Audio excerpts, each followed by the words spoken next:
అందరికీ నమస్కారం సార్. నా పేరు వెంకటేష్ సార్. మా అక్క లక్ష్మీదేవి. తను ఒక వ్యాధితో బాధపడుతుంది. దాని పేరు వచ్చేసి రొమటాయిడ్ ఆర్థరైటిస్ సార్. ఇట్లా ఈ వ్యాధితో వచ్చేసి దాదాపుగా 2020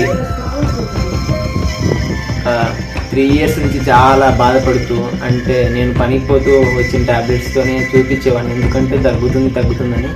కానీ ఇట్లా 3 years నుంచి చూపించుకుంటున్నా కానీ ఇంకా ఎక్కువ అవుతుంది సార్. అసలు ఏం తగ్గట్లేదు. వెయిట్ వచ్చేసి 71, 72 అంత వెయిట్ ఉన్నాము. ఇప్పుడు 39 kgs వచ్చింది సార్. అసలు హెయిర్ లాస్ అవుతుంది మొత్తం. చాలా వెయిట్ లాస్, స్కిన్ ఎఫెక్ట్స్ వస్తున్నాయి సార్. చాలా సీరియస్గా ఉంది.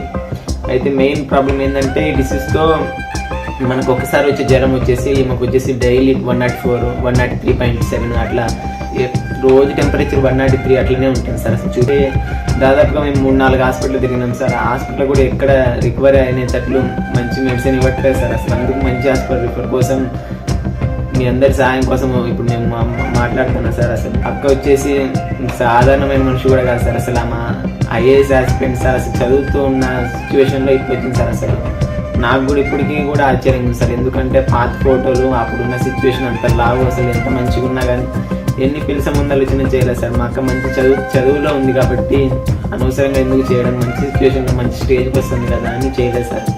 ఇట్లా తల్లిదండ్రులు మంచిగా ఉందాం అనుకుంటే అమ్మ వచ్చేసి కూలికి పోవాలా, వచ్చిన డబ్బులతో వచ్చేసి చేయాలి సార్. అసలు ఎంత చేసినా కానీ అంతే సార్.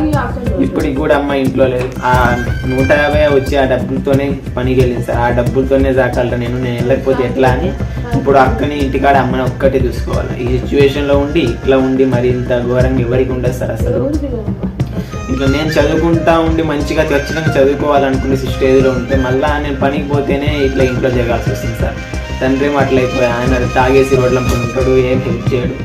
ఇట్లా నేను రకరకాల పనులు చేసుకుంటూ మా అక్క మళ్ళీ మొదటి స్టేజ్కి రావాలంటే మీ అందరికీ దండం సార్. అసలు మీ అందరికీ మీరే హెల్ప్ చేయగలరు సార్. మా అక్కని మళ్ళీ మొదటి స్టేజ్కి తీసుకొని రాగలరు. మళ్ళీ మంచిగా ఆరోగ్యం కుదరపడ్డానికి మీ అందరికీ హెల్ప్ చేస్తే దానికి మించి నేను ఏం చేస్తారు. అసలు తిరిగి మళ్ళీ మా అక్కని మంచిగా చేయండి సార్. చాలు. ఇట్లా హాస్పిటల్లో చూపించుకుంటే 9,000 ఎట్లా అవుతుంది సార్. మేము నెల్లూరులో షేన్ హాస్పిటల్లో చూపించుకున్నాం సార్.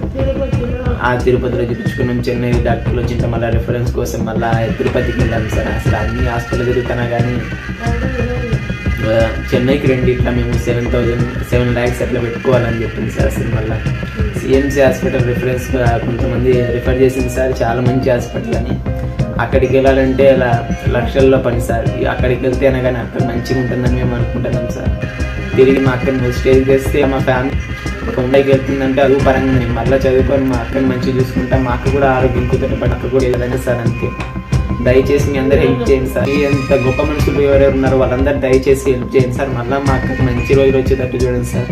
దయచేసి హెల్ప్ చేయండి సార్. దయచేసి అక్కను మళ్ళీ మొదటి స్థితికి రావడానికి అందరూ హెల్ప్ చేయండి సార్. అక్క మళ్ళీ మొదటి స్థితికి రావడానికి మీరు చాలా ముఖ్యమైన వాళ్ళు. దయచేసి హెల్ప్ చేయండి సార్.